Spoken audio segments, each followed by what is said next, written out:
capítulo 15 do livro do profeta Ezequiel não parece ser uma narrativa tão importante ou tão edificante. Seu texto é carregado de repreensões e severas críticas ao povo da época, isso devido às suas práticas idólatras, que, segundo o profeta, levaram Deus a irar-se contra eles. Esse texto é repleto de metáforas e talvez seja por isso que muitos desistem de estudá-lo ou de tentar interpretá-lo. E há ainda outros fatores que incomodam alguns intérpretes, como veremos a seguir. No geral, o tema dessa narrativa profética é uma árvore frutífera, uma planta que frequentemente é usada como referência, sendo associada a Israel. Esta árvore, mencionada 2 vezes no texto hebraico, é chamada de Gefen, ou a videira. A videira, que produz uvas, é uma das 7 espécies pelas quais a terra de Israel é abençoada, segundo Deuteronômio capítulo 8, verso 8. Israel é comparado a uma videira ou uma vinha, conforme o Salmo 80, verso 8, 14 e 15.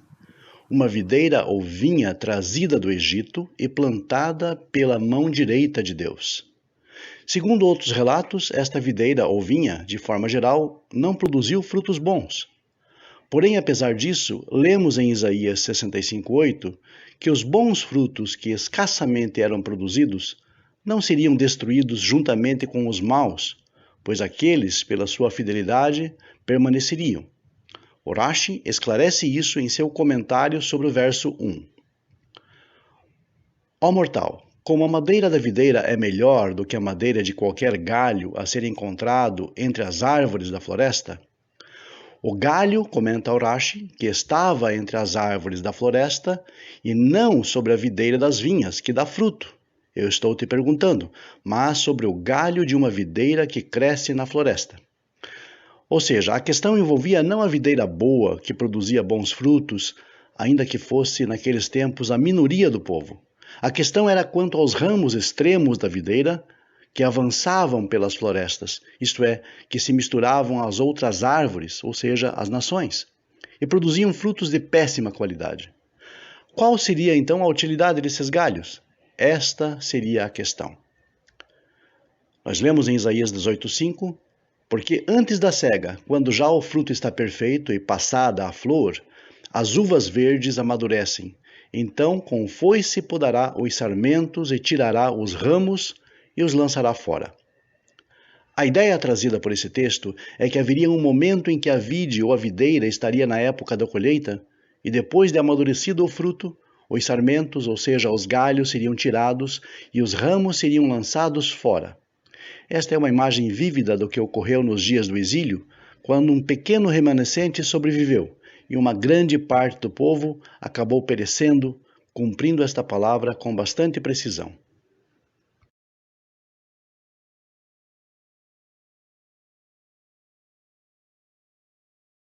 Os frutos foram de fato colhidos e preservados, sobrevivendo ao exílio e dando continuidade ao povo judeu. Mas os rebeldes dentre eles foram devidamente tirados e expurgados do seu convívio.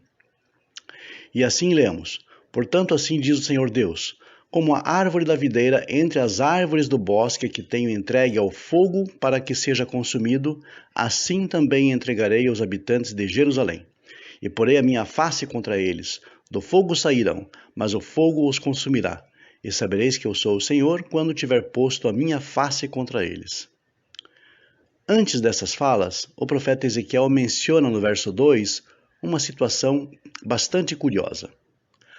Aparentemente, a videira, que era na verdade um simples sarmento ou ramo improdutivo e infrutífero, glorificava-se em pensar que era um madeiro especial ou algum tipo singular de planta comparada às demais.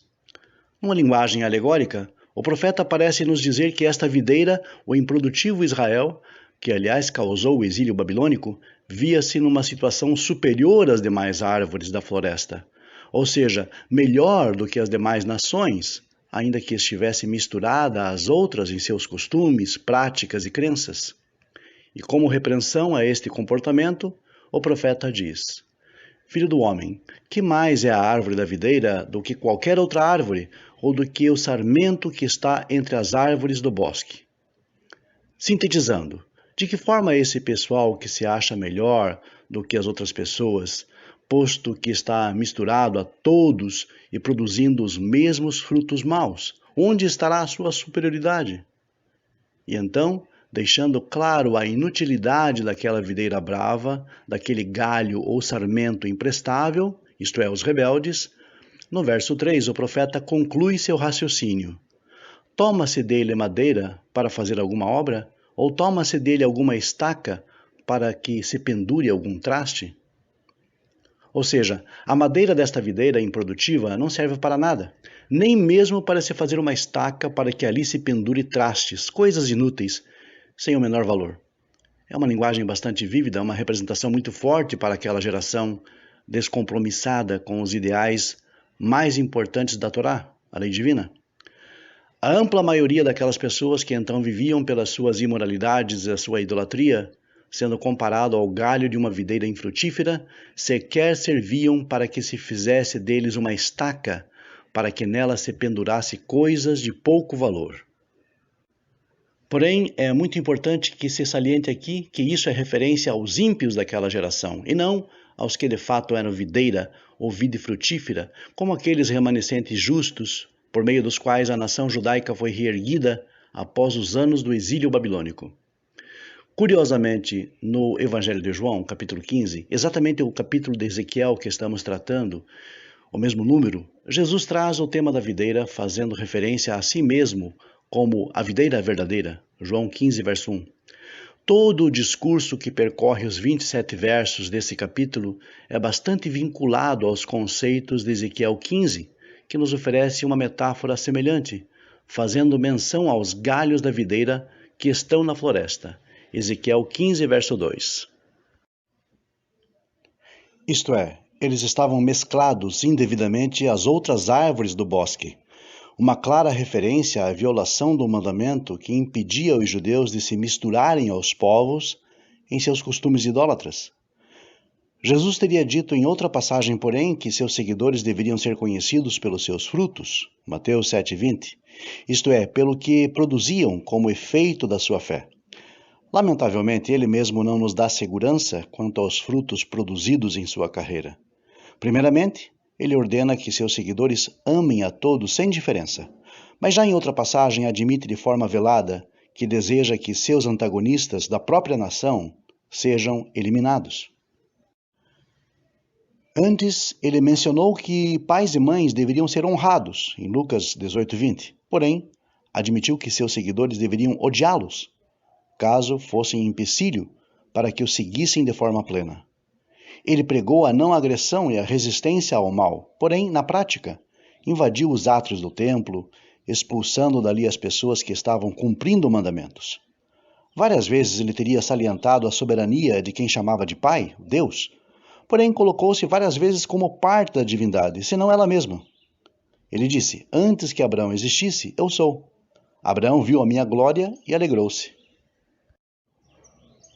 Contrariando seus próprios princípios e os princípios bíblicos de não pela força e nem pela violência, ele, numa das suas parábolas, diz que os fins justificam os meios.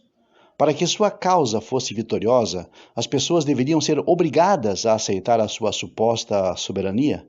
Lucas 14, 23. Você sabe muito bem qual foi o resultado dessas práticas contraditórias ao discurso, não é mesmo? O cristianismo, por séculos, obrigou as pessoas a aceitar seu sistema, pela força e pela violência, pela imposição. A igreja aliada ao seu braço político. Associando essas questões ao que vimos em Ezequiel 15, podemos então finalmente entender por que esse tipo de videira não serviria sequer como estaca para que se pendurasse ali coisas sem valor. Seria então Ezequiel 15 uma tipologia alegórica sobre o trágico e triste fim deste personagem, que segundo lemos nos evangelhos teria sido pendurado por estacas em um objeto cruciforme de madeira? E como sempre, a nossa mensagem final, se você gostou desse vídeo, curta e compartilhe. Se ainda não é inscrito, inscreva-se já e ative as notificações. No canal Monoteísmo Racionalista, teremos sempre estudos da Torá, da Parashá, vídeos sobre temas polêmicos e também muito conhecimento da língua hebraica. Fique conosco e até o próximo vídeo.